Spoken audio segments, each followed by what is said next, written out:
A tale of a sleeping beast that rises this time almost every year. The lumbering monster known as SKT. A behemoth that withstood countless battles year in and year out.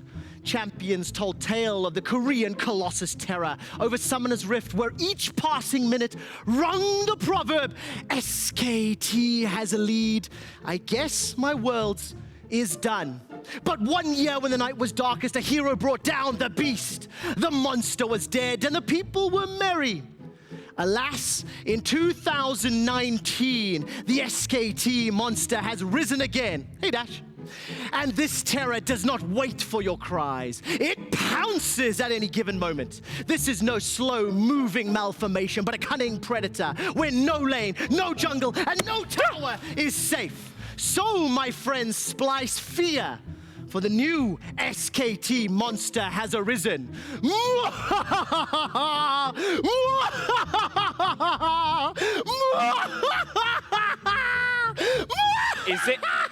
Is this normal?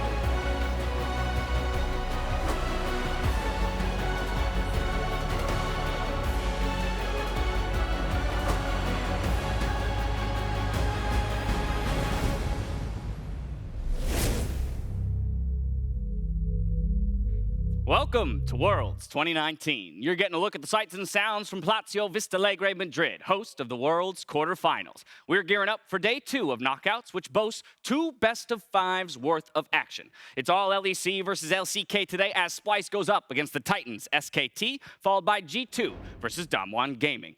We kicked things off yesterday, though, with some bloody bouts that had the reigning champions knocking out LCK's Griffin.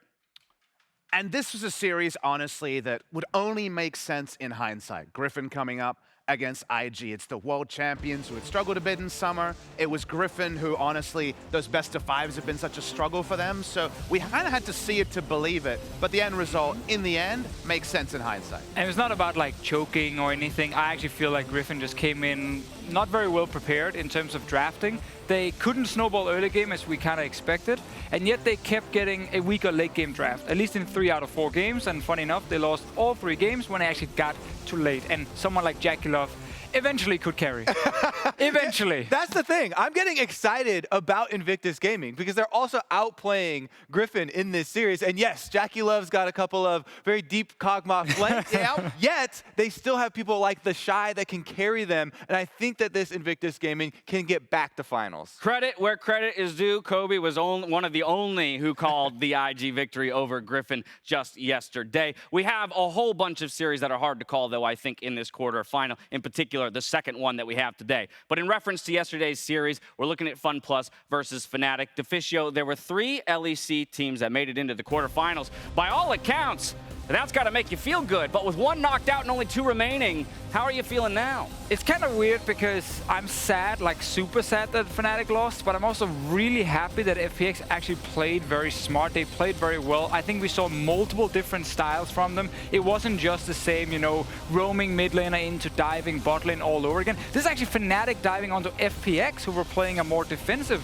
early game in this one, and they still managed to outplay them. Yeah, this is what people really needed to see, I think, from FPX to regain confidence. Because coming out of the LPL with one of the most dominant seasons ever, we expected very, very high heights from them, and yet we did not see that so far at Worlds. So this series was very necessary for people to get faith in FPX again. It's one of those things where the prediction game for quarters was so hard because you had incomplete information. Domestic FPX, and sometimes those teams haven't translated when it comes to international events. We had the most recent games where Griffin, for example, looked dominant, and Fnatic Fnatic were back in form. So we came together, we finally saw those two teams mesh, and there really was a gap between the two. I think FBX looked outstanding, by far their best performance of World. Deficio, I'm going to use you as an analogy for all of EU fandom in this World Championship. We whipped up some new technology here just overnight. We have what is now being called the Deficio Happy Meter. It is being displayed currently behind the two of these guys on the side. Yeah. Deficio, things aren't looking too good there. A little bit less than half. No, more towards the Sadamumu. I was pretty far up to the happy side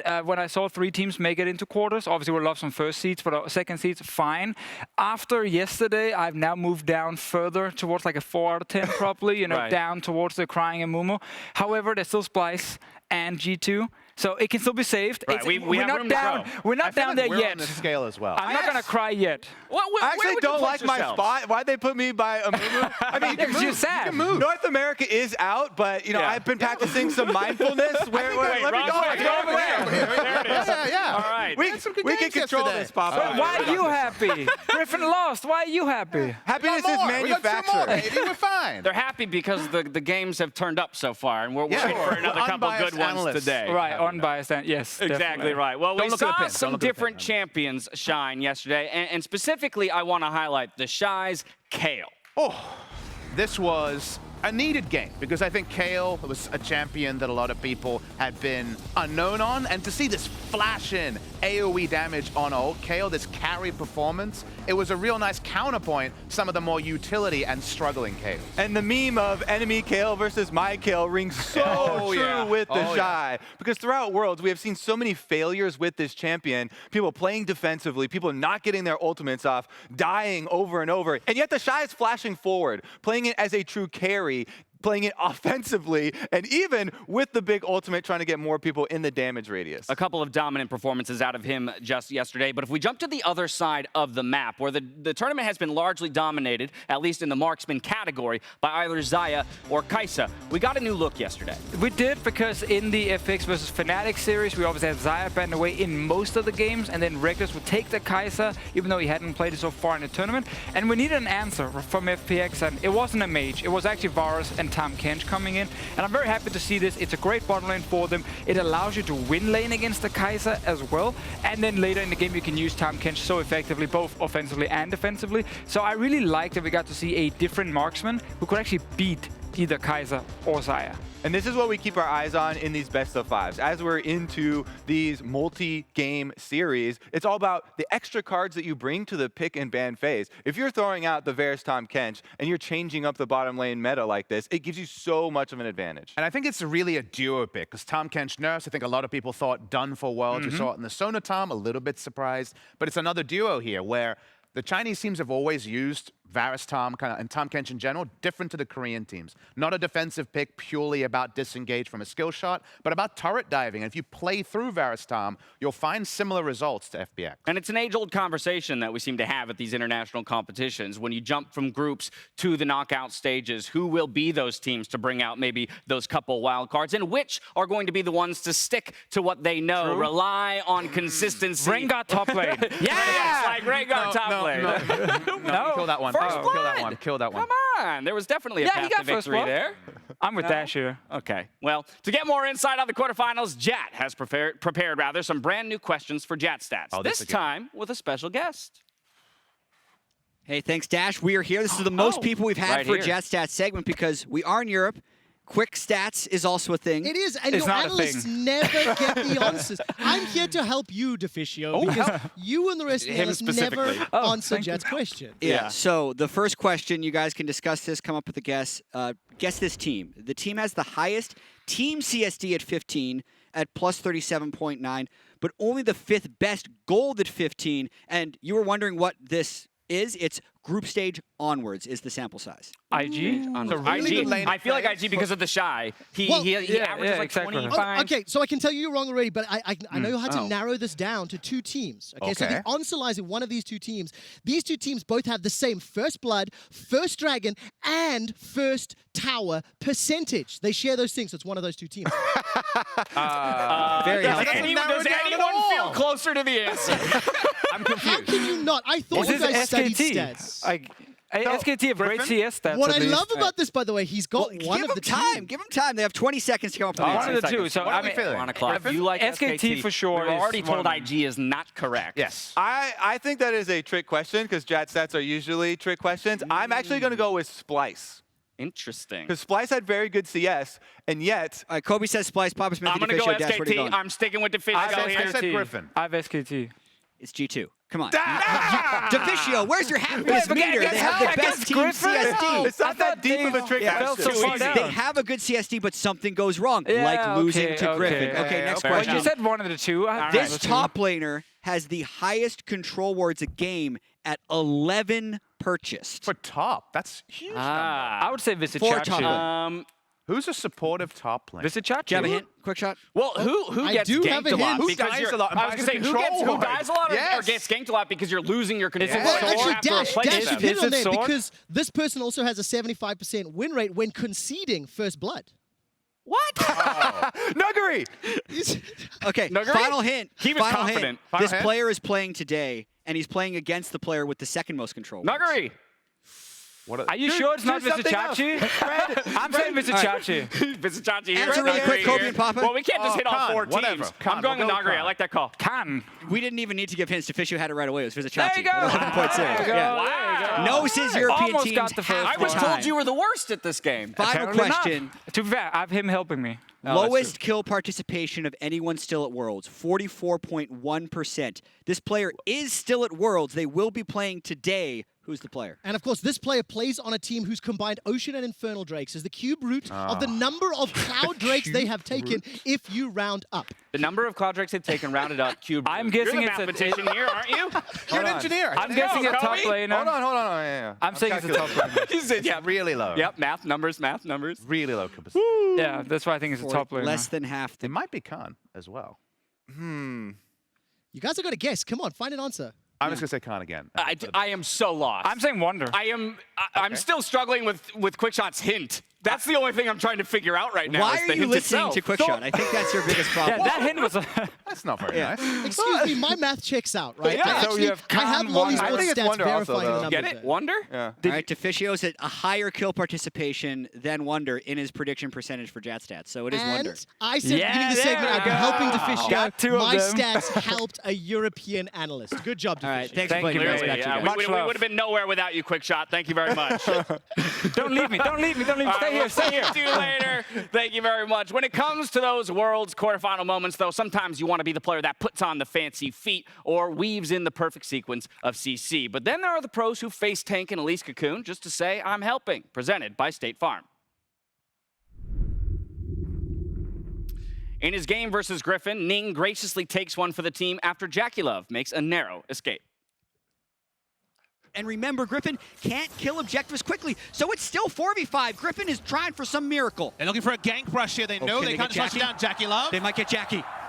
He's in the front. The stun only hits one. He flashes back for the safety. This could still be a team for that IG wins, despite the first 3v5, two kills. 3v4. Here comes Rookie. Here comes the wind wall. All on top. And Viper has to flash to get away. Same for Tarzan. They might stay alive, but the Shy is right over the wall and gets the shutdown all the same. As the right move. I actually really like this approach where they try to get a pick rather than slowly rush down the Elder. But Jackie Love having flash up and then Hurricane autos means the Shy and Rookie can fight back on the back end.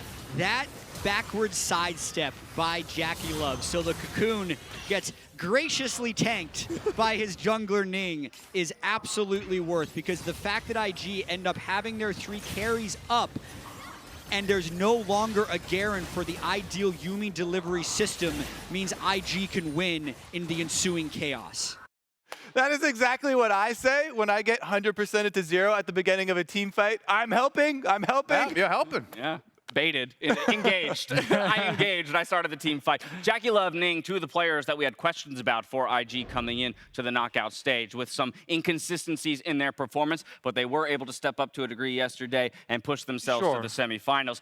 Probably looking for more cleanliness, though, if they're to reach. Jackie Love especially keeps the inconsistency for now. Okay. He was consistent. Frontline Kog'Maw. That's fair. That's fair. You knew what you were getting every single time with him. Well, as we saw earlier, both FPX and IG IG, they advance to the next stage, meaning we are guaranteed at least one LPL team in Paris. Now, the other semifinal is yet to be decided, as we have SKT versus Splice to start the day, and later on, we'll see Damwon versus G2 Esports. And we're back to this LCK versus EU for today. And it reminds me again of 2015 Worlds, where we had the same sort of storyline here. Two really storied regions, and I think that some people are going to think in two LCK teams. The two EU prediction is the one that I'd think is the most bold, but really interesting day of games.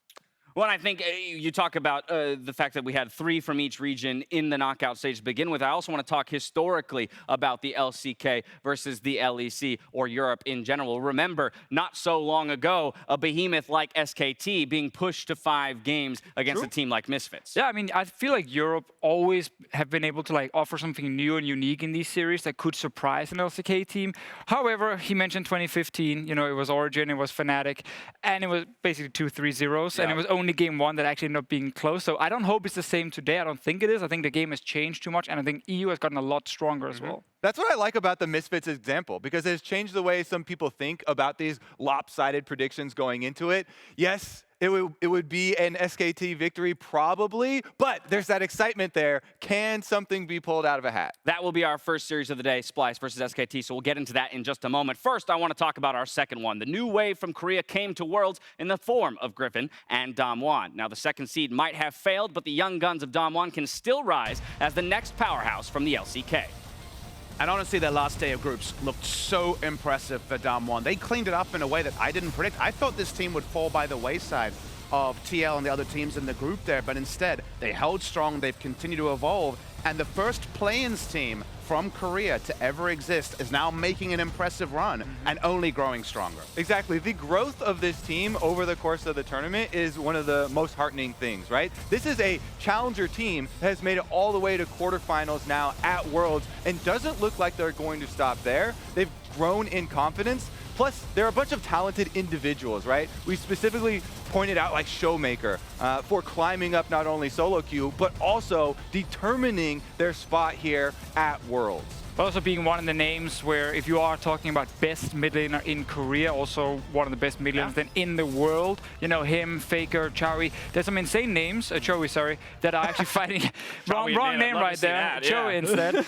Some absolutely insane names you're looking at, and we actually have people like you, Papa Smith, putting Showmaker at the top coming into this. It's one of those things that would surprise people, right? Because I think Chovy might be the best laner, Faker definitely out of lane, but the overall package, I think that was Showmaker in summer. But you come into Worlds, you don't play well, and then people like Papa Smithy, what are you saying? What about all these other players? We say that anyway. That's true, but for now at least. That's a nice vote of confidence, though, for Showmaker in the mid lane. But the question remains, will this team perform in a best of 5? And then see, the player and the team, right, there's a lot of young players here. You know, Nuclear's played internationally before, but there's a lot of variables here. Now, they should be pretty settled in Europe. It's been weeks now that they've been over here. But when I think of Damwon best of 5s, I'm focused on just getting over the line against Kingzone to qualify, and specifically playoffs, SKT, settled team. The experience edge there really edged them out. And I want to see what happens if they do not find success through solo laners against G2 Esports. You know, when they're against Wonder, against Caps, if Jankos can play to that side as well. Because I don't trust in that bot lane to then be kind of the lane that can carry. I think G2 will have the upper hand there. So I want to see what happens in terms of adaptation if it doesn't work in the first 1 or 2 games. You already started to go there, but of course, opposite them is G2, who were breezing through groups until those 2 Griffin games. I mean, G2, we talked about it a lot, right, coming in. There was so much hype around this team. And you mentioned it, Dash, when they go up against G2, or when they go up against Griffin, all eyes are on Jankos, actually. So much of a difference in the jungle because Tarzan wins on both the Lee Sin and the Kiana side of the matchup. And it's so hard to know, do you bail out now? Because, of course, we have the IG example at MSI, dominance until actually their loss was a relevant one. A lot of people now are really looking at G2 and re-examining their pre-tournament expectations. And I'm just going to say calm down, everyone. Okay. Because at MSI, G2 also lost a couple of games in group stages. They lost multiple games, actually. And people were saying this is an inconsistent team. They don't know what they're doing. And then they bounce back and beat SKT. I think if you look at individual play and individual members, some of them are more important than others for consistency. This guy is one of them. If he's not actually having a good early game, the laners can't play aggressive. And then G2 can't play the way they actually want to play the game. Because they are looking for constant fights, and they need Jankos to be there with them. And one of the things I really liked about Canyon, their opponent going up here, is how he has worked with what the lanes need depending on their champion select. You mentioned one, I'll mention another. EX. Let's talk about him and where he slots into a successful G2. With a lot of teams, we always talk about jungle support together. I think with G2, you can actually separate them because I think Mickey with perks in the bot lane is so important. If he is winning his lane, he's able to set up tower dives. He's able to set up great roams on his own. He's a playmaker, but he's also the kind of guy, just like Hylissang, who will play all the way to the edge and sometimes will actually die because of it. I think this sometimes has to be kind of ramped up because I think his decision-making this Worlds has let down the team. A lot of flanks have gone awry. The laning phase, he's been fine, but outside of lane, he hasn't been able to make those clutch catches. His K+A is usually super high. He is a real playmaker, but hasn't been like that this Worlds. Keeping the lens on the bottom lane, though, I think that one of G2's greatest strengths in this matchup is going to be perks. And I think that Mickey can step up right next to him because you're talking about Nuclear and the mistakes that we've seen from him pre-Worlds. I think those are still a possibility in a best of 5, even though they didn't surface in the group stage. I want to get the three of you on record for our second series of the day. Down the line, who takes it, Damwon or G2? I trust in G2's prep.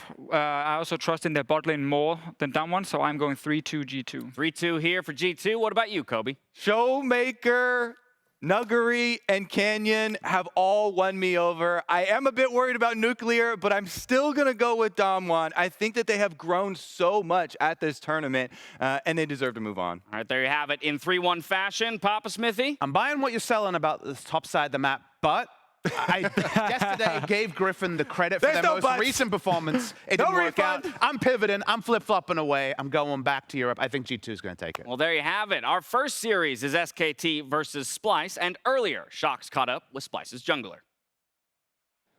Thank you very much. I'm joined here by Xerxes before Splyce's epic clash versus SKT. Xerxes, a big match coming up. What can you tell me about your state of mind before this match? Honestly, I'm feeling pretty confident going to the series, and I know it's SKT, and they have like they are such a big name, and like they have a long history, but I don't care too much about it. I try not to think too much about it, and for me, it's just another series where I'm going to perform my best, and I believe that we're going to take the win. There we go. Can you tell me how different preparation is when you come into this very hyped, very strong SKT that everyone keeps talking about, as opposed to kind of your regular matches in EU? Well, we are lucky to have like an insane like coaching staff and lots of people behind the scenes who help us with the preparation. So in that aspect, we are really lucky to have them do like a lot of scouting for us and like let us know what their tendencies are in game. But also as players, like I personally watch the like for example Klid's patting and like see what he does in game. So that's what everyone in the team does pretty much. Yeah. Good preparation is key. I'm really excited to hear about your confidence because it would be easy to go in and say, hey, we can't win anyway. What motivates that confidence in the fact that you can win today? Well, obviously, my motivation comes from I just want to win Worlds, obviously, but also having the opportunity to beat SKT and like taking them down this early in the tournament would be so huge. And I just want to do that. Fantastic. Can you tell me finally about kind of the experience of the meeting of SKT? I knew you made kind of a meme of shaking Faker's hand, but now you get to play him. It must all be a wonderful experience so far for you and for Splyce. Yeah, honestly, like it's just such an amazing experience. Like this whole Worlds have been like a great experience for me, and I feel like I've grown a lot as a jungler because like there are obviously lots of good junglers at this tournament, and I had a lot to learn from them. And I'm just grateful for this opportunity. Fantastic. Well, we're grateful for Splyce in the quarterfinals. Thank you, Xerxes. Good luck versus SKT. He's confident. I like it. Thank you very much, Shox. You can see the giddiness at the idea of taking down SKT. And that's something I want to recognize is that while we are building this up very much as David and Goliath, would be the biggest upset of quarterfinals, that for Splyce, they still need to attack this like they would with the expectation that they can win. Yeah, 100%. And Splyce also have many coaches behind the scene, not just 1 or 2. Like I believe they're actually up to 7 at this point who are helping, like no joke, who's How actually many coaches helping. Is too many. I think quality who knows? 7. Let's see if they win. Let's see if they actually win here, because I think they have a lot of people working on individual things, and when they are scouting an opponent, they have a lot of footage now they can look at with SKT. So as they also highlight, he's looking at the enemy jungler's pathing. maybe something he can use in the first few games. I mean, Splice are up against the 3-time world champions SKT, and they're looking to reclaim their former glory. They got something to prove too. And even from summer season, but definitely from previous iterations of SKT, they're just getting more aggressive. They're getting more decisive, and no longer can you lump them into the reactive, they'll grind out victories and make one great teamfight decision, catch them all with a shockwave and get it done. No, they are much more aggressive, and playing through their jungle is usually where they find their biggest inroads. Clid has been, just like at MSI, on another level. Yeah, and I think this new, more aggressive SK Telecom look was born of necessity, right?